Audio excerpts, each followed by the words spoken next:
akachukua nini? Akachukua chupa ya dompo. Chupa ya dompo. Mnajua dompo guys? Chupa ya dompo guys. Nikamwambia mbona hiyo ni dompo ya nini? Akaniambia chupa ya dompo nataka nikuingize kwanza kwa sababu mbo yangu inafana na chupa ya dompo. Nikamwambia mbo yako kama chupa ya dompo? Wewe kaka mbona sikuelewi? Akaniambia hii chupa inataka niingize kidogo, ikiingia mimi nitaitoa. Wewe usijali.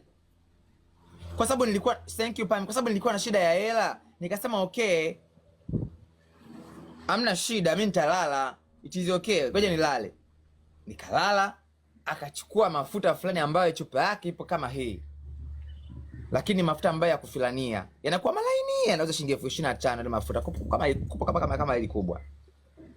Basi mimi nikajipanua panu, nyadu nikajipanua pechu ili show iendelee. Akachukua akanipaka mafuta yalikuwa mengi. Chupa ya dompo ikaanza kuingia kwenye mkundu wangu taratibu, shwa shwa shwa shwa shwa shwa. Sasa mimi nikaa nasikia maumivu kwa mbali, nasikia naumia. Nikamwambia samahani naumia, akanambia usijali, taratibu tu inaingia. Mimi nikasema hamna shida jamani, hela ni mbaya sana jamani. Lakini sisi baada ya hapo akaendelea kunikinyita, kanifila, afu anaweka style ngumu, style mbaya. Style ambazo ni sijawahi kuwekwa. Mimi nalia machozi, jamani nisamee. Huku na kinyitwa nalia nisamee. Huku mpito. Wanaongea tu. Nisamee mpepito.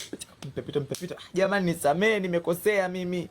Yaani kama vile ninapewa adhabu. Lakini ni hela. Ni mchenyeto. Nitafanyaje?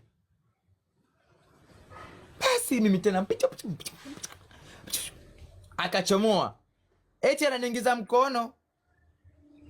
Yaani ananiingiza mkono na kunifanya anafanya hivi na mkono. Na mkono vikaingia vidole mpaka hapa, iliingia nusu hapa vidole vikaingia. Yaani mwana hapa hapa.